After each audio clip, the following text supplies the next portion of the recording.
মীনাক্ষী তো আমাদের ক্যাপ্টেন। লড়াই আন্দোলনের মধ্যে দিয়ে আরো বহু নেতৃত্ব সামনে এসছে। এইখানেই CPIM party with a difference, আরো অনেকগুলো কারণে আছে, আমি আপাতত এইটাই বলছি। ভাই ওই সময় মেদিনীপুরের জেলা সভাধিপতি ছিলেন সূর্যকান্ত মিশ্র, যখন হয়েছেন তখন বয়স কত ছিল?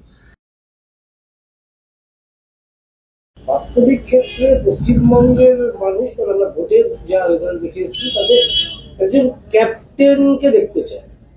জ্যোতিবাবুকে দেখেছেন যখন পরিবর্তন হয়েছে, পরে বুদ্ধদেব ভট্টাচার্যকে দেখেছেন, ইভেন মমতা ব্যানার্জিকেও সামনে রেখে তৃণমূল লড়েছে এবং জিতেওছে 3টে মিনিস্ট্রি।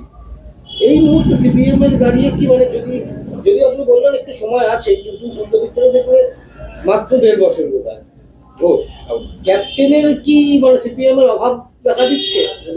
ক্যাপ্টেন কি রেডি আছে? সিপিএম এর সবাই ক্যাপ্টেন, রেডি থাকতে অসুবিধা নেই। আর আপনি যদি একজনকে বলতে চান তাহলে তো বিমানদা বলে দিয়েছেন, মীনাক্ষী তো আমাদের ক্যাপ্টেন। তার মানে কি 26-এ যদি সিপিএম ভোটে যেতে তাহলে মুখ্যমন্ত্রী মীনাক্ষী? কথাটা হচ্ছে যে বামপন্থী রাজনীতি তো ওই রকম আগে থেকে এরকম ঘোষণা তো হয় না, কিন্তু এই সময় লড়াই আন্দোলনের মধ্যে দিয়ে যেরকম মীনাক্ষী সামনে এসছে, লড়াই আন্দোলনের মধ্যে দিয়ে আরো বহু নেতৃত্ব সামনে এসছে, এবং এই একঝাঁক নতুন লিডারশিপ, এটা যদি আপনি বলেন এটা অন্য কোনো রাজনৈতিক দলের তৈরি নেই। এইখানেই CPIM party with a difference, আরো অনেকগুলো কারণে আছে, আমি আপাতত এইটাই বলছি যে এইখানেই পার্টি উইথ এ ডিফারেন্স, যে লড়াই সংগ্রামের মধ্য দিয়ে এই যে একঝাঁক নতুন নেতৃত্ব মীনাক্ষী সহ আরো উঠে এসছে, এটা অন্য কোনো রাজনীতিতে আপনি পাবেন না। এই যে তারুণ্য, একটা সময় বলা হতো যখন সিপিএম বিশেষ করে বামফ্রন্ট ভোটে হারলো, ভোট পড়ে সাধারণ মানুষের মধ্যে, এটা বুড়োদের পার্টি হয়ে গেছে, নতুন আনতে হবে। এখন আবার বলা হচ্ছে বড্ড বেশি তারুণ্য, মানে কোথাও কি ব্যালেন্সিং এর অভাব?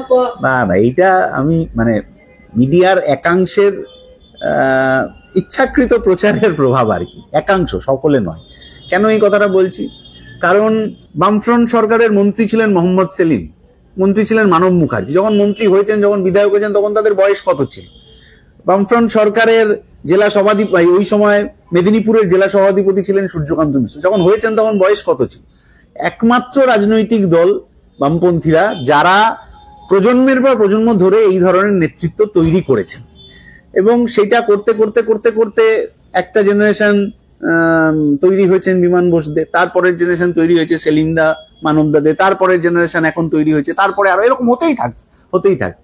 কিন্তু মিডিয়ার একাংশের প্রভাব। বিপদটা হচ্ছে একটা সময় বলা হলো আরে সব তো পাকা চুল হয়ে গেছে, এবার কাঁচা চুল আনতে হবে, অথচ উল্টো দিকের রাজনৈতিক দল যারা করছেন, নরেন্দ্র মোদীর বয়স বা আমার রাজ্যের মুখ্যমন্ত্রীর বয়স বা এই সময় রাজ্যের মন্ত্রিসভার যে চেহারাটা, তার যদি আপনি বয়সের গড় করেন, সেটা কি দাঁড়াবে সেইটা নিয়ে কিন্তু মিডিয়ার সেই অংশটা প্রচার করলো না।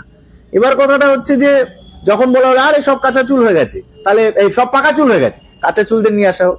এইবার যখন সব এলো তখন এই তো সব বুড়োরা চলে গেল।